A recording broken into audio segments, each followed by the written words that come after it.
Yeah, yeah. Thank you very much, everybody. We have a total sellout tonight. And in fact, I had to move to a larger venue. And interestingly, with Hillary, they reduced the ticket price to $15. And these are really expensive tickets. I guess it's $3.50 for the pictures, and we're very happy about that. A lot of money for a great cause, and it's an honor to be here. Thank you. Any questions? Yes, Mr. Trump. Your comments on immigration and Mexican Latinos in general have raised a lot of questions. Why should Republicans, Hispanics, mostly, if you get the nomination for president, why should Latinos vote for you? And a follow-up, why should Mexicans or Latinos just work for you in any capacity? Well, I have thousands of Latinos working for me, and they're amazing people, great people. We have to stop, however, illegal immigration. And the Latinos that work for me, they're so supportive. They say, we want people to come in like we did, the legal way. And it's really resonated, and people are so happy with what I've done, everybody. So we have a great relationship. I have a great relationship with the Mexican people. I mean, we have so many that work for me and buy apartments from me. And the relationship's been reinforced so many different ways. I'll say this. In Nevada, you probably saw the results just came out. The results were I won Nevada easily. I think we had 28%. And I won the entire Hispanic. I just beat everybody so badly with the Hispanics. We had 36%. And just absolutely left everybody in the dust. So I've been saying from day one, I will win the Hispanics because I'm taking jobs back from China. I'm taking jobs back from everywhere. And we're going to create jobs. We're going to make our country great again. We're going to create jobs. And the Hispanics love that. We have to stop illegal immigration. It's very important. We need borders. And if you don't have borders, you don't have a country. And you know what? I'll tell you this. So many people have said, thank you, Mr. Trump. You were right. And people that were against me 2 weeks ago, now they're all saying you were right. In light of what's happened with Kate in San Francisco, in light of what's happened with so many people in the last short period of time. And so many people are thanking me, and so many people that thought I was not right, including members of the media, now realize that I was right. So thank you very much. Mr. Trump, we know what you want to do with the borders and illegal immigration, but what about the undocumented immigrants who are already here? Well, we're going to do something with that. First thing we have to do is strengthen up the borders. You have to have a border. You know, if you don't have a border, you don't have a country. And that's what's happening right now. People are just flowing in. And Mexico, I have great respect for Mexico. The problem is their leaders are much smarter than ours. They're smarter, they're sharper, they're more cunning. I mean, they're taking us to lunch. And what's happening not only with the borders, but with trade. You look at what Ford is doing. They're building billions of dollars worth of plants in Mexico. I want them to build the plants in the United States. Doesn't help us if they build them in Mexico. So that's the way it is, and it's been very well received. As you know, I've been #1 in all the polls, the last number of polls that came in. You look at the Fox poll last night, you look at virtually all of the polls over the last period of time, we're #1. Big one, I told you, Nevada came out #1, North Carolina #1. We're really doing it, and people agree. You know, we have to bring our country back. And there's a big, big silent majority out there. We have a silent majority that is really speaking, and that's what's happening. Thank Are you. you planning mass deportations or? I'm planning on building a tremendously powerful and strong border. So legals get in, but the illegals, you can't have it because we don't even know who they are. We don't know where they're coming from. They're coming from all over the world, including the Middle East. We have to stop it. Mr. Trump, you say that you're first right now in the polls. Do you expect that? Some people expect that to die down. I don't think it's going to die. I don't think anybody has my message. First of all, I know my competitors. They can't create jobs. Who's better at creating jobs than Trump? Nobody. Nobody. I mean, there's nobody. I know my competitors. I know who I'm dealing with. They're politicians. All talk, no action. That's what a politician is. All talk, no action. And I will create jobs like you've never seen. I will be the greatest job-producing president that God ever created. That I can tell you. Mr. Trump, Yes, ma'am. what do you consider to be the most important thing that we need to do for the country to preserve our sovereignty? Well, there's a lot. There's a lot. You have to stop the illegal immigration. You have to strengthen up your military because our military is just being decimated. I mean, we send weapons to our so-called partners, and a shot's fired in the air, our partners leave. We lose 2,300 Humvees. You know what that is? Armor-plated 2,300. You say, wait a minute, it's 3, it's 4. No, 2,300. In one day, a shot is fired in the air, they all flee. This is what we have. And then the enemy takes over these brand new armor-plated Humvees, and we don't have it. They have better equipment than we have. So we have to strengthen up our military. We have to repeal and replace Obamacare because it's going to destroy the country. It's getting worse and worse. And as you know, when you look at premiums, when you look at all of the things having to do with Obamacare, it's been a disaster. And it doesn't really kick in big league until 16. Mr. Trump, Hillary Clinton unveiled her economic plan. Part of that was profit sharing. I wanted to know what you think of her plan. Do you share profits with employees? Well, I've had so many great employees, many of them Hispanic. I've had so many great employees. My employees are really happy. I've given them great education, great health care, great everything. Far better than Obamacare, that I can tell you. And you have to understand Hillary. Her biggest source of funds is Wall Street. Wall Street is backing Hillary. Guys that I know very well from New York, they're pouring money into her campaign. They're doing it for a reason. So don't be misled by Hillary. Hillary's going far left until she gets the nomination, and believe me, she'll veer the other way. You said positive things about her in the past. You've given it. I have. Look, I've known her. I've contributed to everybody. I'm a businessman. I contribute to everybody as a businessman. You know why? When I want something, I get it. And you know, that's unfortunate because that really makes a bad system. But I've contributed to so many people, Republican, Democrat, because as a businessman, and who gets approvals better than Trump? Like, nobody. When I want something, I get it. And unfortunately, that's not necessarily good for the country. But that's the way the system works. The lobbyists, right?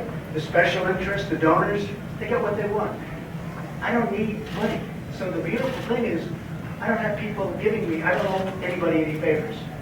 When you see Bush raised $100 million, you see Hillary raised almost $50 million, everybody that's putting up money is going to get something. Don't be naive. They're going to get something. And a lot of the things they're getting is bad for this country. Good for them, bad for the country. This week, Hillary's been commenting on your comments, I think, saying basta enough, Mr. Trump. Well, she also said, she said my tone. And I'm saying to myself, can you imagine how pathetic that is? She's talking about my tone because I'm aggressive and energetic, which is what the country needs. She doesn't like my tone. And there are people whose heads are being chopped off in the Middle East, especially if they happen to be Christian. Their heads are being chopped. You have the border, which is rampant with crime. You have all of the problems that we have. Not only that, crime in the inner cities. Hundreds and hundreds of deaths a year. It's like war zones. I don't have to name the cities. We all know the cities. And there's plenty of them. Far more than you even know. Hundreds of deaths in each city. Sometimes on a monthly basis. And Hillary's saying, the tone. That's the problem. Politicians. All talk, no action. Nothing's going to get done. If Hillary gets in, this country is in big trouble. Because she won't take back our jobs from China. She's totally controlled by people that love China. And if Jeb Bush gets in, it's the same thing. It's a politician. They put up $100 million for him. They will totally control him just like a puppet. They will totally control Hillary just like a puppet. And who knows the system better than me? I was like one of the biggest players in the world in the system. Now I'm saying I want to make our country great. And nobody's controlling me. If I want Ford to move that plant into the United States, they'll do it, believe me. Mr. Trump, I wanted to ask you about gun control. Second Amendment is very important to our Kansans. Do you still think that Republicans walk the NRA line?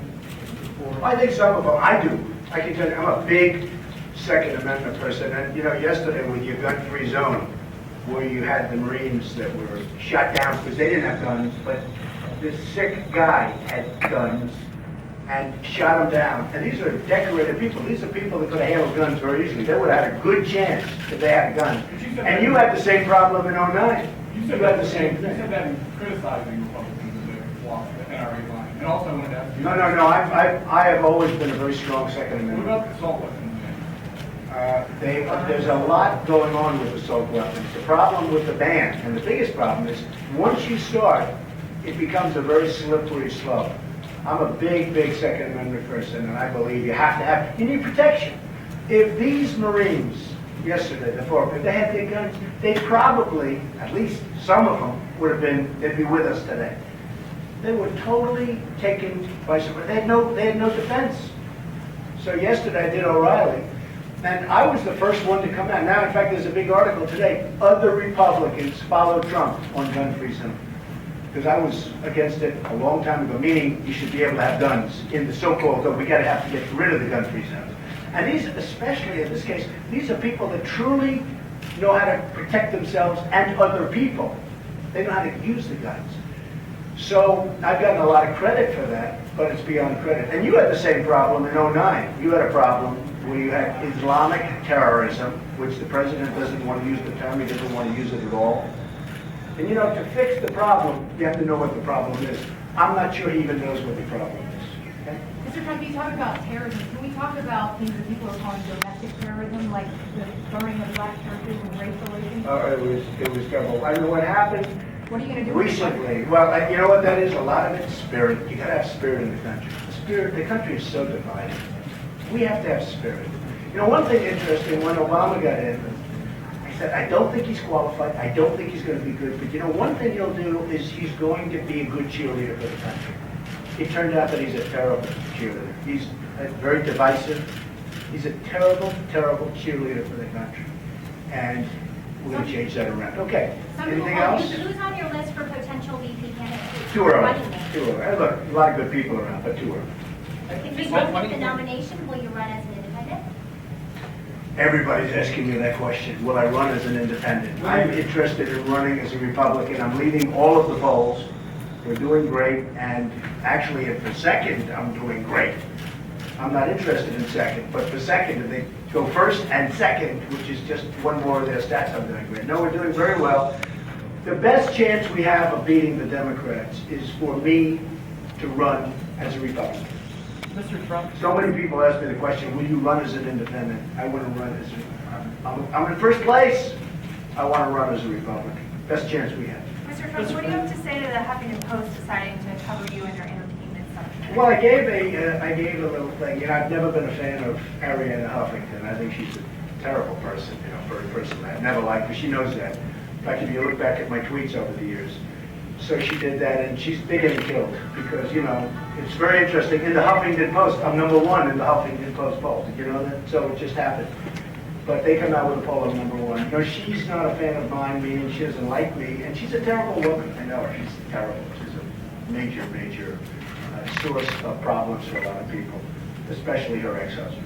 Mr. Trump, as part of the reason you're in On our... the Huffington Post, do you think that there's still a sense among media pundits that this is a publicity stunt, that you don't really want to be president? I mean, do you think that you're still being covered or perceived that way? I don't think so. No, not any. Look, before I announced, very interesting, because before I announced, everyone said, well, he won't run. Then they announced it. They said he'll never file his form, and I filed that 2 weeks ago. Then they said he'll never file his financials, and I filed my financials, which turned out to be much greater than a lot of people had. You know, nobody really knows because I'm a private company. I filed them. Now I'm not such a private company anymore. But I filed the financials, and it's got a tremendous net worth, tremendous company. I built a tremendous company. And very little debt, great cash flow, all iconic assets. I mean, I have some of the greatest real estate assets in the world. And all I'm saying is that I want to do that now for the country. We owe $18 trillion. We have to make our country rich again and great again. Right now, China, Japan, Mexico, every single country that we do business with just rips us. We don't know what we're doing. We have leaders that are grossly incompetent. We don't know what we're doing. If I'm elected president, we will make great trade deals. We'll bring back our jobs. We're going to have one great country again. Thank you all very much. I appreciate it. Thank you.